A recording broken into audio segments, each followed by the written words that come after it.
बिस्मिल्लाहिर्रहमानिर्रहीम अस्सलाम वालेकुम।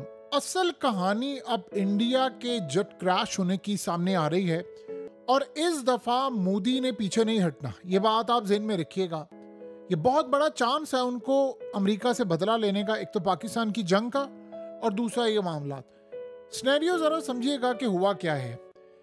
इंडिया में एयर इंडिया के जो पायलट्स हैं, जो कैप्टन थे, उन्होंने जहाज़ उड़ाने से मना किया था और उन्होंने कहा था कि ये जो जेट है इसमें फॉल्ट है और इसमें बहुत सारे इश्यूज आ रहे हैं। ऑक्सीजन का भी इसमें मसला है, पैसेंजर भी कह रहे थे, कैप्टन भी कह रहे थे।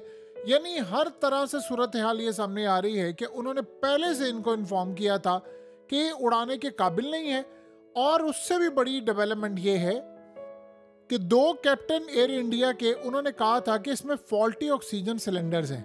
लेकिन आप ये सोचें कि इनकी जो इन पे इंस्पेक्शन है वो करने वाले ये बोइंग कंपनी और ये सारे ये पूरी तरह मिले हुए थे और उन्होंने कहा था कि फॉल्टी इक्विपमेंट इसमें मौजूद है। मसला अब कहाँ पर आने वाला है, असल कहानी आप समझिए।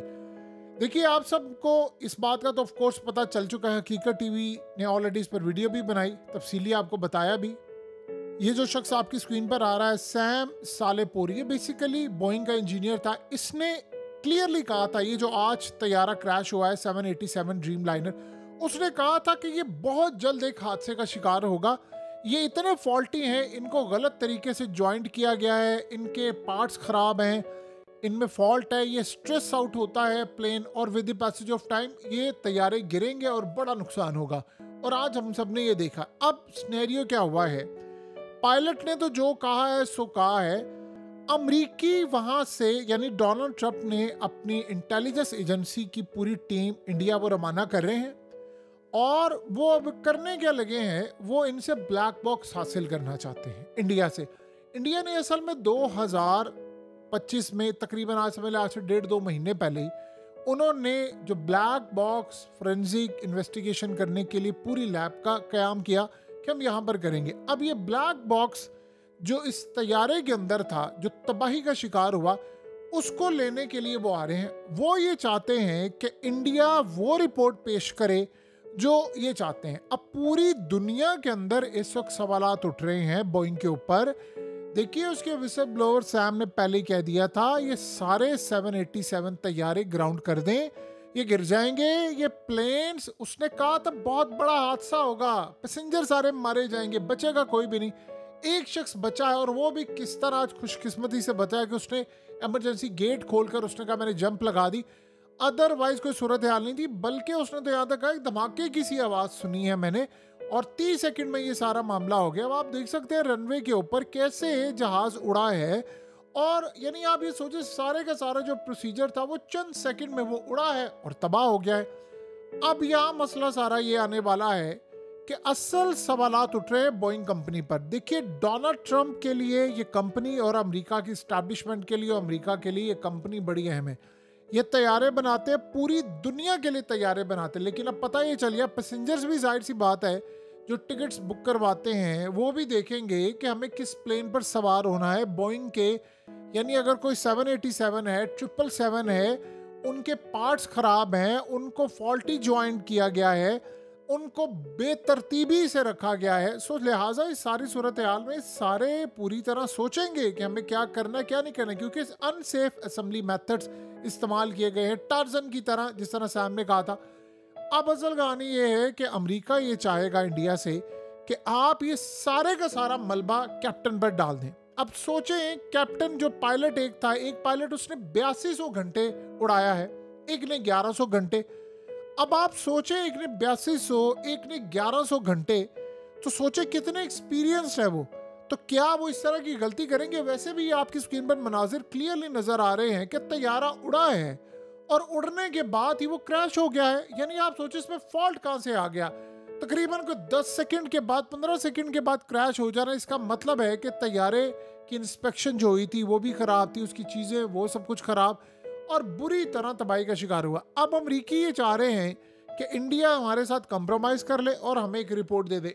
असल में हुआ ये है कि मोदी काफ़ी अरसे से ये फील कर रहा है कि अमरीका पूरी दुनिया के अंदर जो आगे बढ़ता है उसको दबाने के लिए आगे आते हैं। ये जो आपने अचानक देखा कि डोनाल्ड ट्रंप ने एलॉन मस्क को कहा कि तुमने इंडिया में किसी सूरत प्लांट नहीं लगाना टेस्ला का। उसे एप्पल आईफोन को कह दिया, एप्पल वालों को, कि भाई कोई आईफोन यहाँ पर नहीं बनेंगे, इंडिया से सामान उठाओ। और जितने इन्वेस्टमेंट के लिए कंपनीज थी, इन्वेस्टर्स थे, उन सबको उठा लिया और कहा कि जी तुम लोग इंडिया से वापस निकलो। और इंडियन स्टूडेंट्स पर बैन लगा दिया, इंडिया के स्टूडेंट्स को वहाँ से निकाल रहे हैं। तो सबको ये लग रहा है इंडिया के अंदर, स्पेशली मोदी को, कि ये हमसे बदला ले रहे हैं क्योंकि हम तरक्की कर रहे हैं, तो लिहाजा ये हमारे खिलाफ है। वरना पाकिस्तान ना कोई एक्सपोर्ट करता है, ना कोई हम इम्पोर्ट है इनकी, ये तो उनके कर्जों पर चलते हैं। तो फिर ऐसी क्या सूरत हाल है कि वो पाकिस्तान के आजकल आगे पीछे। तो ये बात अब उनको समझ आती है कि असल में पाकिस्तान को तो सिर्फ इस्तेमाल किया जा रहा है हमारे खिलाफ। ये जो सूरत हाल इस वक्त पैदा हुई है, ये इनके लिए बड़ी खतरनाक है। और ये ही वो मसला है कि इस वक्त मोदी मुकम्मल तौर पर खौफ का शिकार है कि अमेरिका का प्रेशर आ रहा है हम पर, और वो प्रेशर ये डालेंगे कि आप ब्लैक बॉक्स और उसकी रिपोर्ट ऐसी तैयार करवाएं जिससे हमारी कंपनी को नुकसान ना हो। और एयर इंडिया वो भी अपने आप को बचाना चाहेगी कि इतना बड़ा हादसा हो गया। सोचें आप, हॉस्टल में जाकर लगा डॉक्टर्स के, लोग मारे गए हैं लाशें लेने के लिए, और सबसे बढ़कर सबके डीएनए टेस्ट हो रहे क्योंकि सारी लाशें जल चुकी हैं। किसी का धड़ अलग हो चुका है, सर अलग है, बाजू नहीं है, जिगर फट गया। यानी आप सोचे सब कुछ जलकर राख का ढेर हो गया, और ये भी नहीं पता कि पायलट कौन है, बिल्कुल राख का ढेर बन चुका है। तो डीएनए करेंगे, डीएनए करने के बाद पता चलेगा किसका क्या मामला है, किसकी लाश है, किसका। इसमें बहुत सारे दिन और बड़ा लंबा टाइम लगेगा। अब आप इस तस्वीर को देखें, ये एक डॉक्टर फैमिली है, कपल है डॉक्टर, उनके 3 बच्चे थे।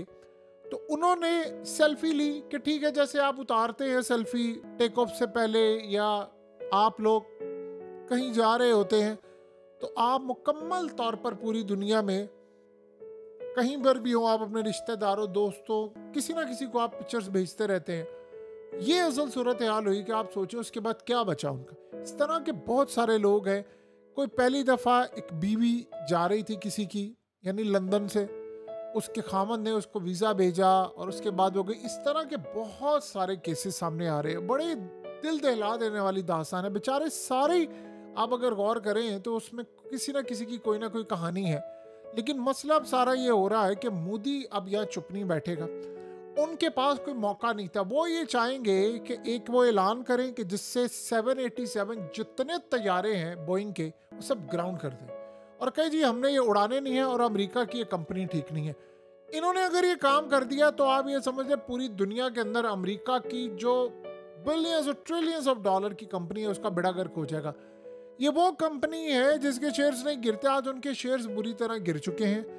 जाहिर सी बात है इसके बाद इन्वेस्टिगेशन होगी। ये ब्लैक बॉक्स हासिल करना चाहेंगे अमेरिकी, और वो चाहेंगे जी हम अपनी मर्जी से कोई रिपोर्ट जारी करें ताकि हम कंपनी को भी बचा लें। एज यूजुअल होता ही है कि जब कोई चीज़ क्रैश होती है, तबाह होती है, तो सबसे पहले ब्लेम डाला जाता है आम तौर पर पायलट के ऊपर, और डालकर देखिए जो मर जाता है उसके ऊपर ब्लेम डालकर आप बिल्कुल पतली गली से निकल जाते हैं कि जी ठीक है उसको क्या सजा देनी, वो तो मर गया, मरने वाले मर गए, इस कहानी ख़त्म। लेकिन आप इस पर कोई बात करने को तैयार नहीं है कि बोइंग कंपनी ने क्या काम किया, उसके पीछे एस्टैब्लिशमेंट अमेरिका की क्या काम करी थी, कैसे दुनिया की। उन्होंने बताया, ख़ास तौर पर इस शख्स ने बताया, ये जो सैम, उसने क्लियरली आकर ये बात की। उसने कहा ये जो आप लोग तैयारे देख रहे हैं ये एक दिन में नहीं फटेंगे, ये आहिस्ता आहिस्ता आहिस्ता से आपको नजर आएगा सारे तैयारे क्रैश होना शुरू हो जाएंगे। और इतने खतरनाक हैं कि एक दफ़ा अल जजीरा ने इन पर डॉक्यूमेंट्री बनाई थी और उन्होंने कहा था खुफिया ऑपरेशन किया। उन्होंने जाकर बातचीत की लोगों से और उन्होंने आगे से दुनिया के सामने ये चीज़ बताई कि भाई हमने किसी सूरत भी, वहाँ के जो एम्प्लॉयज़ थे, पायलट से, उन्होंने कहा हमने 787 नहीं उड़ाने, क्योंकि उनको पता था फॉल्टी प्लेन्स है।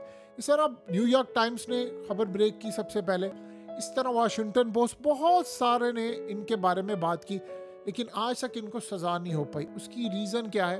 उसकी सबसे बड़ी रीज़न ये है कि ये पावर इनकी बहुत ज़्यादा है। अब आप ये सोचें ना कि इनका काम क्या है कि ये आकर अचानक से अपनी टीम भेजें और जाकर पता करें कि कौन यहाँ पर रिपोर्ट तैयार करेगा, कौन ब्लैक बॉक्स देगा, हमने हासिल करना है।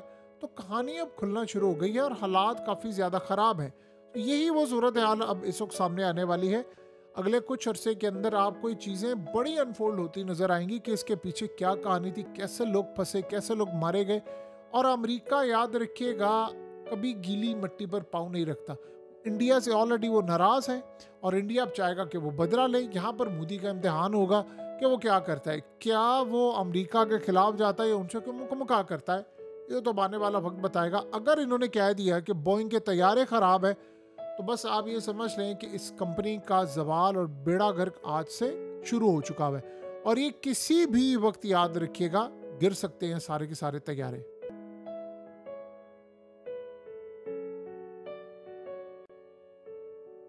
हकीकत टीवी को सब्सक्राइब करना मत भूलें, वीडियो को लाइक करें, शेयर करें और कमेंट सेक्शन में अपनी राय का इजहार ज़रूर करें।